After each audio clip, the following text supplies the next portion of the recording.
Good evening, and welcome to the Dreary Midnight Podcast. Tonight on the show, our first Gothic story, The Yellow Wallpaper by Charlotte Perkins Stetson.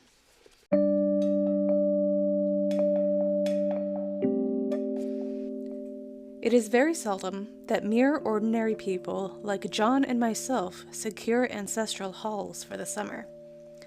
A colonial mansion, a hereditary estate, I would say a haunted house, and reach the height of romantic felicity, but that would be asking too much of fate. Still, I will proudly declare that there is something queer about it. Else, why should it be let so cheaply? And why have stood so long untenanted?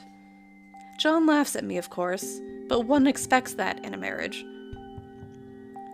John is practical in the extreme. He has no patience with faith, an intense horror of superstition, and he scoffs openly at any talk of things not to be felt and seen and put down in figures. John is a physician, and perhaps, I would not say it to a living soul, of course, but this is dead paper and a great relief to my mind. Perhaps that is one reason I do not get well faster. You see, he does not believe that I am sick. And what can one do? If a physician of high standing, and one's own husband, assures friends and relatives that there is really nothing the matter with one but temporary nervous depression, a slight hysterical tendency, what is one to do? My brother is also a physician, and also of high standing, and he says the same thing. So, I take phosphates or phosphites, whichever it is, and tonics and journeys and air and exercise, and absolutely forbidden to work until I am well again. Personally, I disagree with their ideas. Personally, I believe that congenial work, with excitement and change, would do me good. But what is one to do? I did write for a while, in spite of them, but it does exhaust me a good deal, having to be so sly about it, or else meet with heavy opposition. I sometimes fancy that in my condition, if I had less opposition and more society and stimulus. But John says the very worst thing I can do is to think about my condition, and I confess it always makes me feel bad. So I will let it alone and talk about the house. The most beautiful place. It is quite alone, standing well back from the road, quite 3 miles from the village. It makes me think of English places that you read about, for there are hedges and walls and gates that lock, and lots of separate little houses for the gardeners and people. There is a delicious garden. I never saw such a garden, large and shady, full of box-bordered paths, and lined with long, grape-covered arbors with seats under them. There were greenhouses too, but they are all broken now. There was some legal trouble, I believe, something about the heirs and co-heirs.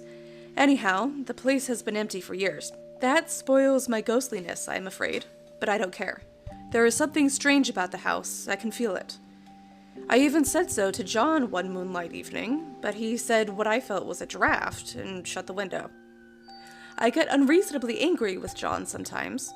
I'm sure I never used to be so sensitive. I think it is due to this nervous condition, but John says if I feel so, I shall neglect proper self-control. So I take pains to control myself, before him, at least, and that makes me very tired. I don't like our room a bit. I wanted one downstairs that opened on the piazza and had roses all over the window and such pretty old-fashioned chintz hangings, but John would not hear of it. He said there was only one window and no room for 2 beds, and no near room for him if he took another. He is very careful and loving, and hardly lets me stir without special direction. I have a scheduled prescription for each hour in the day. He takes all care from me, and so I feel basely ungrateful not to value it more. He says we came here solely on my account, that I was to have perfect rest and all the air I could get. Your exercise depends on your strength, my dear, said he, and your food somewhat on your appetite, but air you can absorb all the time. So we took the nursery at the top of the house. It is a big, airy room, the whole floor nearly, with windows that look all ways and air and sunshine galore. It was nursery first, and then playroom and gymnasium, I should judge, for the windows are barred for little children, and there are rings and things in the walls. The paint and paper look as if a boys' school had used it. It is stripped off, the paper, in great patches all around the head of my bed, about as far as I can reach, and in a great place on the other side of the room, low down. I never saw a worse paper in my life. One of those sprawling flamboyant patterns committing every artistic sin. It is dull enough to confuse the eye in following, pronounced enough to constantly irritate and provoke study, and when you follow the lame, uncertain curve for a little distance, they suddenly commit suicide, plunge off at outrageous angles, destroy themselves in unheard-of contradictions. The color is repellent, almost revolting, a smoldering, unclean yellow, strangely faded by the slow-turning sunlight. No wonder the children hated it. I should hate it myself if I had to live in this room long. There comes John, and I must put this away. He hates to have me write a word. We have been here 2 weeks, and I haven't felt like writing before since that first day. I am sitting by the window now, up in this atrocious nursery, and there is nothing to hinder my writing as much as I please, save lack of strength. John is away all day, and even some nights when his cases are serious. I am glad my case is not serious. But these nervous troubles are dreadfully depressing. John does not know how much I really suffer. He knows there is no reason to suffer, and that satisfies him. Of course it is only nervousness. It does weigh on me so, not to do my duty in any way. I meant to be such a help to John, such a real rest and comfort, and here I am, a comparative burden already. Nobody would believe what an effort it is to do what little I am able, to dress and entertain and order things. It is fortunate Mary is so good with the baby. Such a dear baby. And yet I cannot be with him. It makes me so nervous. I suppose John never was nervous in his life. He laughs at me so about this wallpaper. At first he meant to repaper the room, but afterwards he said that I was letting it get the better of me, and that nothing was worse for a nervous patient than to give way to such fantasies. He said that after the wallpaper was changed, it would be the heavy bedstead, and then the barred windows, and then that gate at the head of the stairs, and so on. You know the place is doing you good, he said, and really, dear, I don't care to renovate the house just for a 3 months rental. Then do let us go downstairs, I said. There are such pretty rooms there. Then he took me in his arms and called me a blessed little goose, and he said he would go down to the cellar, if I wished, and have it whitewashed into the bargain. But he is right enough about the beds and the windows and things. It is an airy and comfortable room as anyone need wish, and, of course, I would not be so silly as to make him uncomfortable just for a whim. I'm really getting quite fond of the big room, all but that horrid paper. Out of one window I can see the garden, those mysterious deep-shaded arbors, the riotous old-fashioned flowers, and bushes and gnarly trees. Out of another I get a lovely view of the bay, and a little private wharf belonging to the estate. There is a beautiful shaded lane that runs down there from the house. I always fancy I see people walking in these numerous paths and arbors, but John has cautioned me not to give way to fancy in the least. He says that with my imaginative power and habit of story-making, a nervous weakness like mine is sure to lead to all manner of excited fancies, and that I ought to use my will and good sense to check the tendency. So I try. I think sometimes that if I were only well enough to write a little, it would relieve the press of ideas and rest me. But I find I get pretty tired when I try. It is so discouraging not to have any advice and companionship about my work. When I get really well, John says we will ask Cousin Henry and Julia down for a long visit, but he says he would as soon put fireworks in my pillowcase as to let me have those stimulating people around now. I wish I could get well faster. But I must not think about that. This paper looks to me as if it knew what a vicious influence it had. There is a recurrent spot where you see the pattern lolls like a broken neck and 2 bulbous eyes stare at you upside down. I get positively angry with the impertinence of it, and the everlastingness. Up and down and sideways they crawl, and those absurd, unblinking eyes are everywhere.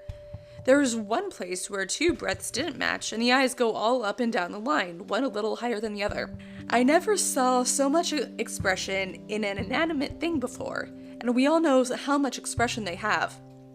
I used to lie awake as a child and get more entertainment and terror out of blank walls and plain furniture than most children could find in a toy store. I remember what a kindly wink the knobs of our big old bureau used to have, and there was one chair that always seemed like a strong friend. I used to feel that if any of the other things looked too fierce, I could always hop into that chair and be safe. The furniture in this room is no worse than inharmonious, however, for we had to bring it all from downstairs. I suppose when this was used as a playroom, they had to take the nursery things out, and no wonder. I never saw such ravages as the children have made here. The wallpaper, as I said before, is torn off in spots, and it sticketh closer than a brother. They must have had perseverance as well as hatred. Then the floor is scratched and gouged and splintered. The plaster itself is dug out here and there, and this great heavy bed, which is all we found in the room, looks as if it has been through the wars. But I don't mind it a bit, only the paper. There comes John's sister. Such a dear girl as she is, and so careful of me. I must not let her find me writing. She is a perfect and enthusiastic housekeeper, and hopes for no better profession. I verily believe she thinks it is the writing which made me sick. But I can write when she is out, and see her a long way off from these windows.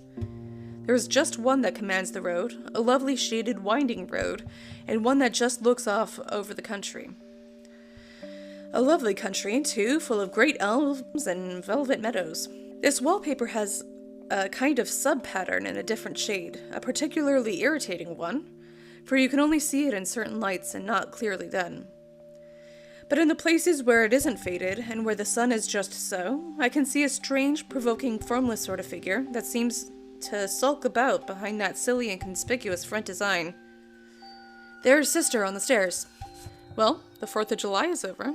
The people are all gone, and I am tired out. John thought it might do me good to see a little company, so we just had Mother and Nellie and the children down for a week. Of course, I didn't do a thing. Jenny sees to everything now, but it tired me all the same. John says if I didn't pick up faster, he shall send me to Weir Mitchell in the fall. But I don't want to go there at all. I had a friend who was in his hands once, and she says he is just like John and my brother, only more so. Besides, it is such an undertaking to go so far. I don't feel as if it was worthwhile to turn my hand over for anything, and I'm getting dreadfully fretful and querulous. I cry at nothing, and cry most of the time. Of course, I don't when John is here, or anybody else, but when I am alone. And I am alone a good deal now. John is kept in town very often by serious cases, and Jenny is good and lets me alone when I want her to. So I walk a little in the garden or down that lovely lane, sit on the porch under the roses, and lie down up here a good deal. I'm getting really fond of the room in spite of the wallpaper. Perhaps because of the wallpaper. It dwells in my mind so. I lie here on this great immovable bed. It is nailed down, I believe, and follow that pattern about by the hour. It is as good as gymnastics, I assure you. I start, we'll say, at the bottom, down in the corner over there where it has not been touched, and I determine for the 1000th time that I will follow that pointless pattern to some sort of a conclusion. I know a little of the principle of design, and I know this thing was not arranged on any laws of radiation, or alternation, or repetition, or symmetry, or anything else that I ever heard of. It is repeated, of course, by the breadths, but not otherwise. Looked at it in one way, each breadth stands alone, the bloated curves and flourishes, a kind of debased Romanesque with delirium tremens, go waddling up and down in isolated columns of fatuity. But, on the other hand, they connect diagonally, and the sprawling outlines run off in great slanting waves of optic horror, like a lot of wallowing seaweeds in full chase. The whole thing goes horizontally, too, at least it seems so, and I exhaust myself in trying to distinguish the order of its going in that direction. They have used a horizontal breadth for a frieze, and that adds wonderfully to the confusion. There's one end of the room where it is almost intact, and there, where the cross-lights fade and the low sun shines directly upon it, I can almost fancy radiation after all. The interminable grotesques seem to form around a common center and rush off in headlong plunges of equal distraction. It makes me tired to follow it. I will take a nap, I guess. I don't know why I should write this. I don't want to. I don't feel able. And I know John would think it absurd, but I must say what I feel and think in some way. It is such a relief. But the effort is getting to be greater than the relief. Half the time now I am awfully lazy, and lie down ever so much. John says I mustn't lose my strength, and has me take cod liver oil and lots of tonics and things, to say nothing of ale and wine and rare meat. Dear John, he loves me very dearly and hates to have me sick. I tried to have a real earnest, reasonable talk with him the other day, and tell him how I wish he would let me go and make a visit to cousin Henry and Julia, but he says I wasn't able to go, nor able to stand it after I got there. and I did not make out a very good case for myself, for I was crying before I had finished. It is getting to be a great effort for me to think straight. Just this nervous weakness, I suppose.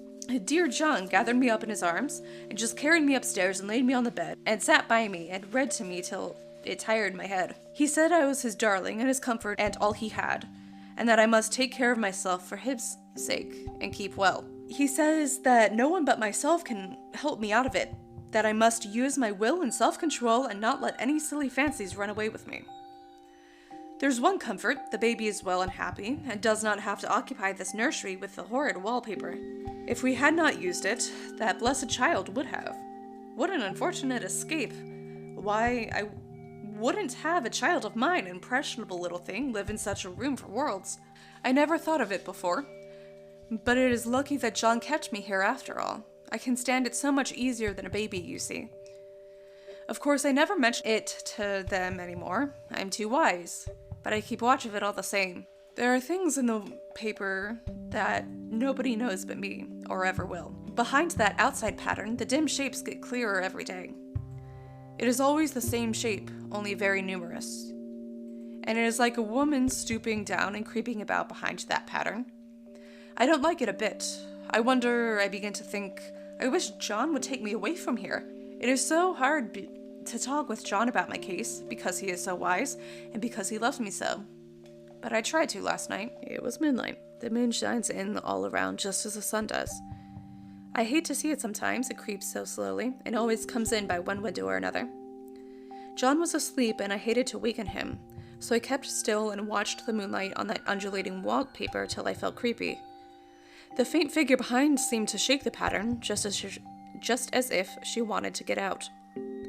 I got up softly and went to feel and see if the paper did move, and when I came back, John was awake. "What is it, little girl?" he said. "Don't go walking about like that, you'll get cold." I thought it was a good time to talk, so I told him that I really was not gaining here, and that I wished he would take me away. "Why, darling," said he, "our lease will be up in 3 weeks, and I can't see how to leave before.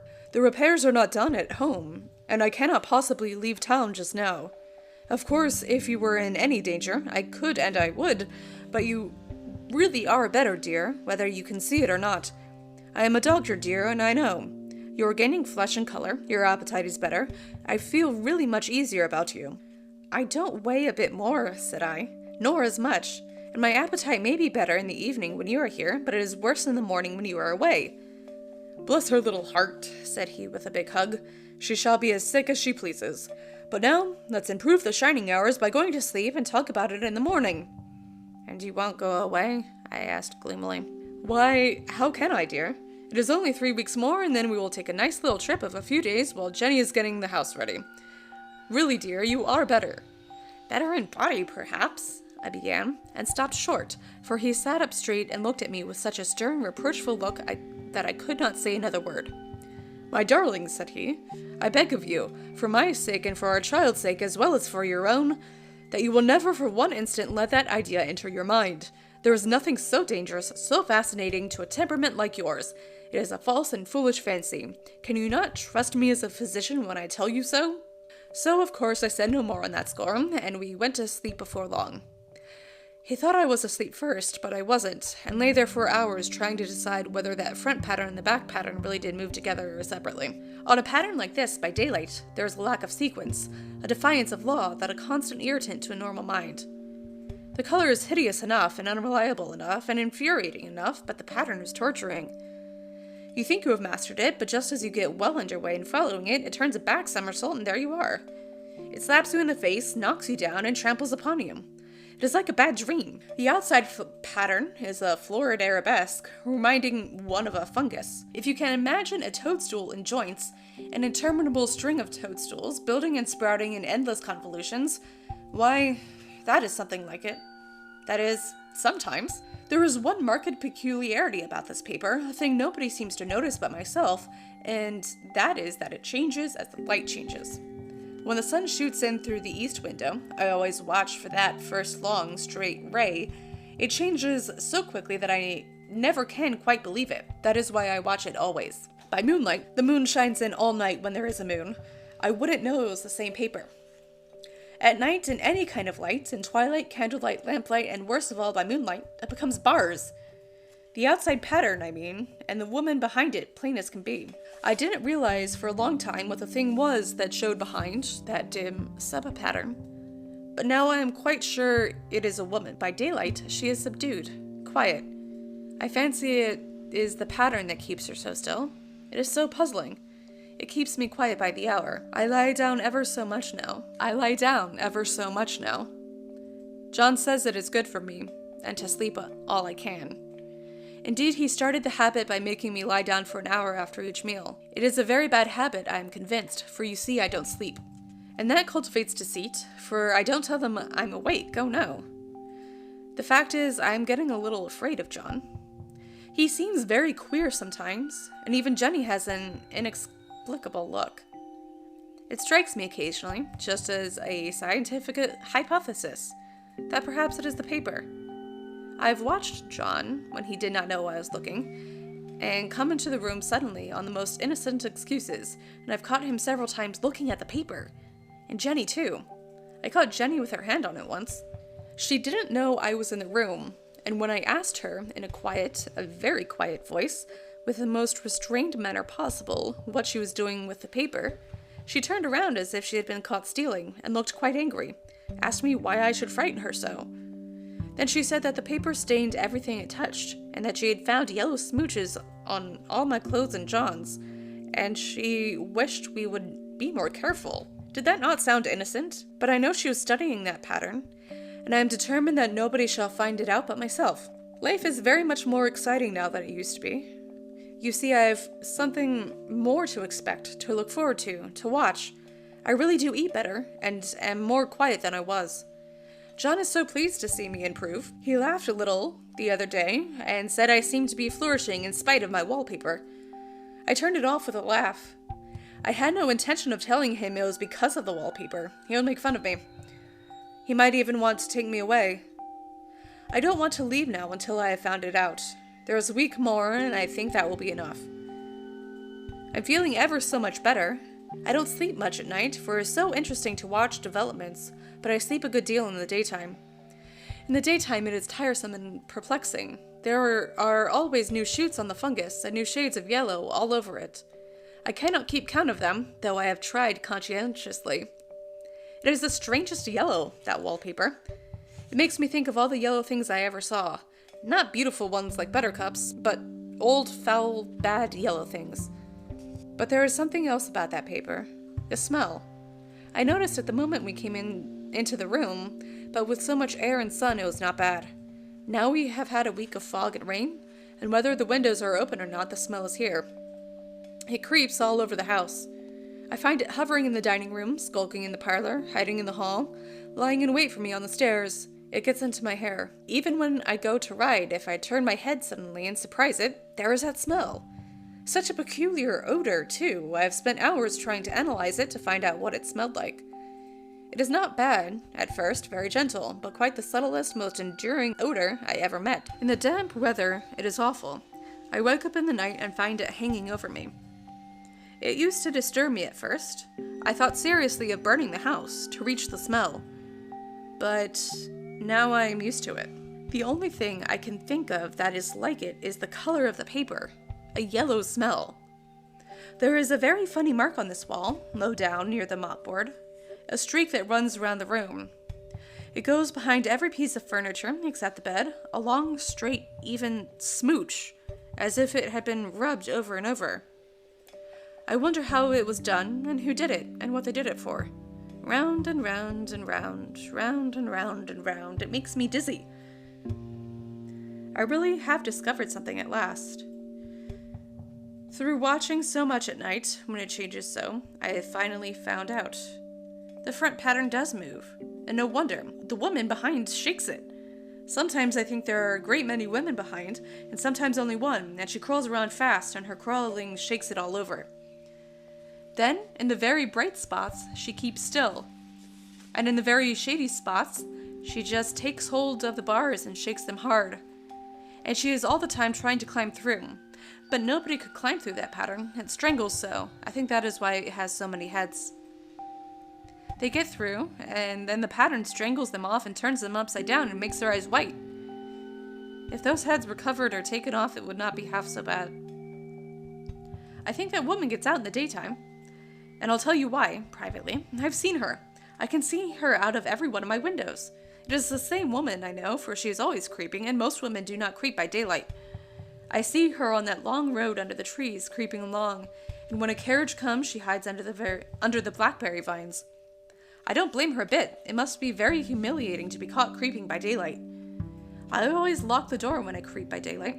I can't do it at night, for I know John would suspect something at once.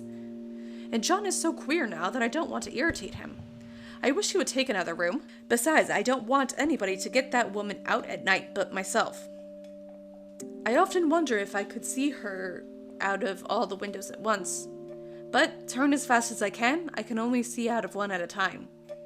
And, though I always see her, she may be able to creep faster than I can turn. I have watched her sometimes, away off in the open country, creeping as fast as a cloud shadow in a high wind.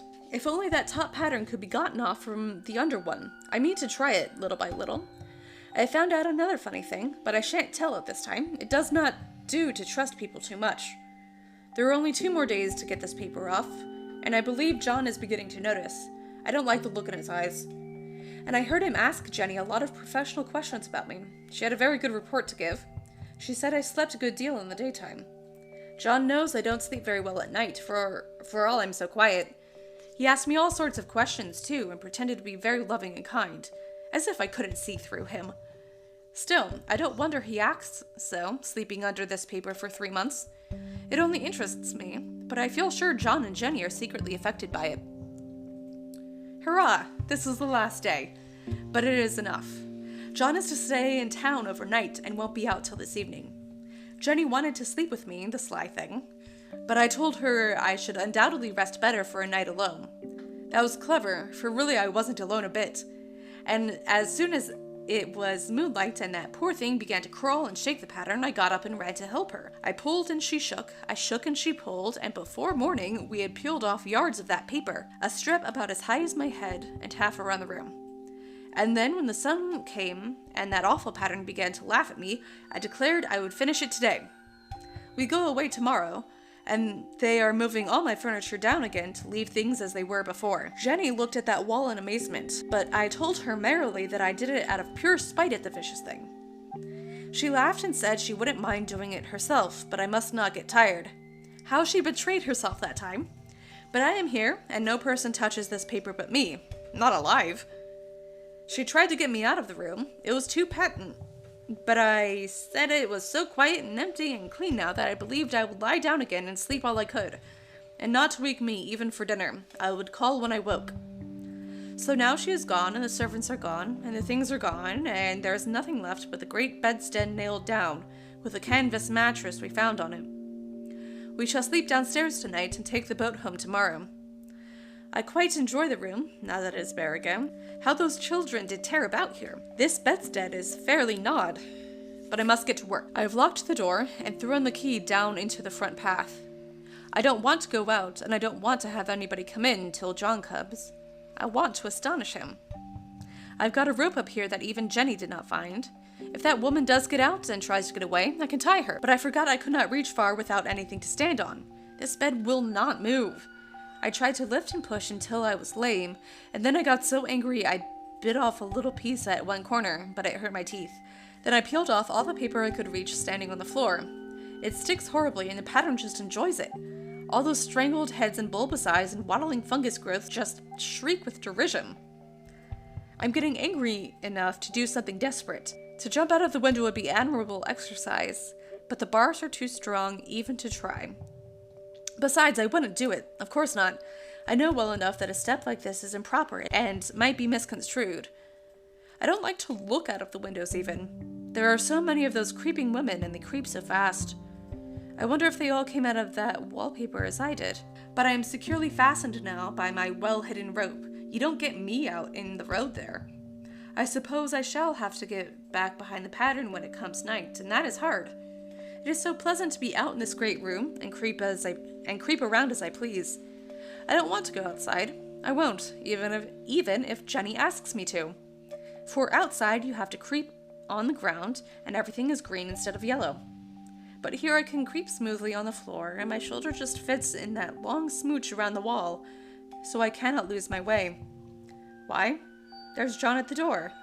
It is no use, young man, you can't open it. How he does call and pound. Now he's crying for an axe. It would be a shame to break down that beautiful door. John, dear, I said in my gentlest voice, the key is down by the front steps under a plantain leaf. That silenced him for a few moments. Then he said, very quietly indeed, Open the door, my darling. I can't, said I. The key is down by the front door under a plantain leaf. And then I said it again, several times, very gently and slowly, and said it so often that he had to go and see, and he got it, of course, and came in. He stopped short by the door. What is the matter? He cried. For God's sake, what are you doing? I kept on creeping just the same, but I looked at him over my shoulder. I've got out at last, said I, in spite of you and Jane, and I have pulled off most of the paper so you can't put me back. No, why should that man have fainted? But he did, and right across my path by the wall, so I had to creep over him every time.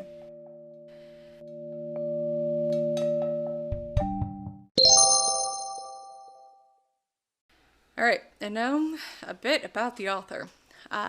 Charlotte Perkins Gelman was born July 3rd, 1860, was raised by a single mother, Mary, as her father had abandoned the family when Charlotte was 3. Her mother, Mary, struggled to support the family, which may have contributed to Charlotte's social commentary on women's financial independence later in life. In addition to publishing a nonfiction book entitled Women in Economics in 1898, she also established the Forerunner magazine in 1909, though the magazine folded in 1916. Charlotte married her first husband, Charles Stetson, in 1884. Their daughter, Catherine, was born in 1885. Charlotte apparently dealt with a lot of postpartum depression after Catherine's birth, which probably contributed a lot to the Yellow Wallpaper, which was published in 1892. While dealing with postpartum depression, Charlotte was ordered for rest therapy by Silas Weir Mitchell, who was actually alluded to in the story itself. According to the American Psychological Association, rest therapy is most famously depicted in the Yellow Wallpaper. Like, that's the most famous allusion to it. And it is a very unflattering depiction. APA points out that historians now view the treatment as medical misogyny because rest therapy was for women and West therapy was for men. The women had to stay at home in their own sphere, doing absolutely nothing, eating and resting and not thinking too hard, while men went out west and did cowboy things, cattle roping and male bonding, and I'm trying not to think of Brokeback Mountain, but maybe, I don't know. The most famous men being treated using West therapy were poet Walt Whitman and eventual President Teddy Roosevelt. According to the APA website, both of these treatments, so rest/West therapy, were designed to treat the same condition, neurasthenia. Quote, first described by American neurologist George Beard in 1869, neurasthenia symptoms included depression, insomnia, anxiety, and migraines, among other complaints. According to Beard, excessive nervousness was a byproduct of a highly evolved brain and nervous system. A quote-unquote brain worker who excelled in business or the professions might experience nervous breakdowns if he overtaxed his intellect. His highly evolved wife and children could easily succumb to the same malady, particularly if they engaged in excessive study or quote-unquote brain work, end quote. I could see an argument that that Beard was initially identifying something akin to burnout, but the way it manifested really was, don't think too hard, you're gonna hurt your brain. Except women were supposed to stay home and literally just stare at the wall, while men were expected to go out and be physical. There is a very gendered dichotomy in that ideal for treatment that I think still kind of persists. Whether we wanted to or not. But surprising nobody, the men tended to have far better results than the women did. Physical exercise and strong social bonds have been seen to help alleviate the symptoms of depression. And If you're depressed or burnt out, sometimes all you have the energy for is sitting and staring at the wall. Sitting and staring at the wall isn't necessarily good for your depression, but I can see why sometimes that's all you have the energy for. But it's just impressive that the prescriptions by gender are so polar opposite. That's not to say that there aren't biological and sociological differences among gender. As someone who has spent time trying to sort out their gender identity, yeah, like, I get it. I absolutely understand. Because those differences absolutely do exist. It's wild to me that the treatment was based solely on sex rather than a whole host of environmental factors like age and race and life up to that point, their current social support, their family history with mental and physical health, whether they have a young child at home, whether they are the one that bore that child out of their body. Besides, I'm not entirely sure what Beard thought women had to do all day, but, well, who has the time to just sit and stare at the wall?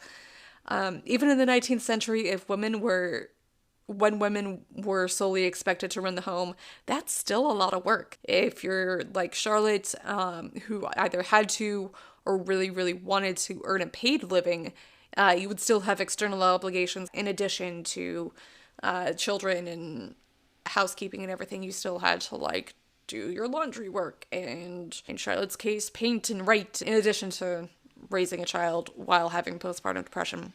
Charlotte talked to the doctor in 1887, so that's when Catherine, her daughter, was about 2, and Charlotte was told to live as domestic a life as possible, and never to touch a pen or brush or pencil ever again. And those were all the tools of her paid income, which is also, Charlotte had been raised by a struggling single mother, so it seems like a lot of her motivation to earn a paid income was so that she would never have to be in that same financial position that her mother had been. Her marriage to Charles, in part, failed because he really did not want her to work, and she really did want to work. And they did eventually get divorced. And so, all of that to say, if Charlotte was told that to stop doing the things that earned her money, well, could have been a difficult thing for her, and no wonder she hated that sort of treatment. There are theories that the yellow wallpaper was reflected of her own experience during her treatment with rest therapy, because, like the unnamed narrator, there were allusions that, like, she had just had a kid and they were there just for the summer and, you know, take a lot of air and don't go out and don't even write and don't even think and don't do anything that sparks joy. So let's discuss the story itself. The story follows in a lot of Gothic tropes, a few of which we're going to discuss. Number 1, that mental health is not discussed explicitly. Number 2, that women were locked away instead of addressing health concerns. That's less a Gothic trope and, as mentioned before, more of a health trope at the time. Third is that the house itself is a character. And then fourth, as sort of a crossover with modernism, time itself is very strange and wibbly wobbly. So let's start with the health discussion / lack thereof. Obviously, as discussed, rest therapy. It was awful.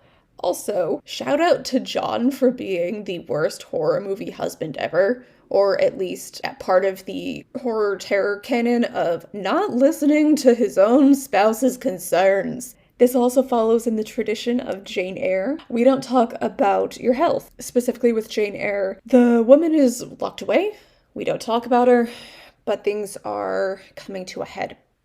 And she's still slipping out and sneaking out, and there's terror in that. Next up, the house as a character. They state at the beginning that the house seems really cool, and it's impressive that it was rented for so cheap, and maybe there's a ghost, but oh no, I'm just being silly, whatever. That's reflective in a lot of Gothic literature. The house being weird, but all the way back in Castle of Otranto, which was considered the first Gothic novel. It's a very strange house, and something's going on inside it. That is a recurring theme.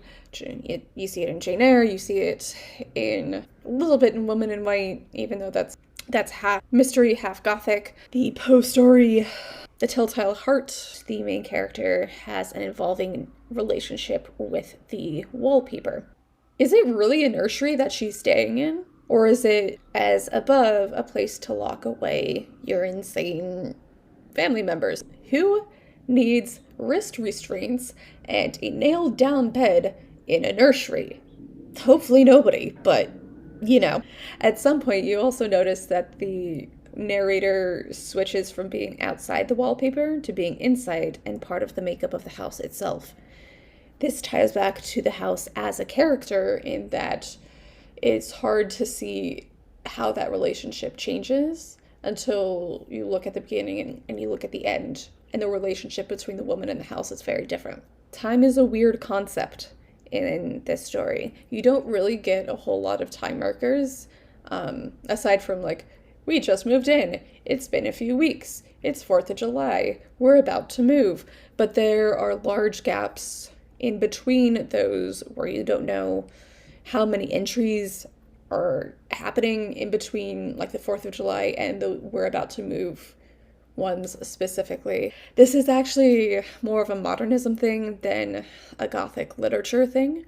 Modernism hadn't quite kicked off yet. I did take a modernism class in college, and the first thing that we read, again, one of the earliest things, was The Dubliners, which was published around the same time, Dubliners by James Joyce, because that also starts with the wibbly wobbly timey wimey. Additionally, a big part of modernism is the idea of an unreliable narrator. And another key part of modernism is an internal monologue. You didn't see that a whole ton. Even though I know like Jane Eyre was first-person narrator, Woman in White is a first-person narrator, you don't see a lot of that until that early 20th century where it's a lot more philosophizing. So, that's our discussion of the yellow wallpaper. I hope you enjoyed it. Let me know what you think. Don't forget to rate and review and subscribe. Tell your friends, tell your peers, tell your group chats. I know you already did, Jimmy. Appreciate that. And if you have any episode suggestions, shoot me an email. It'll be in the description box below. And until next time, safe travels as you head home on this dreary midnight. Good night.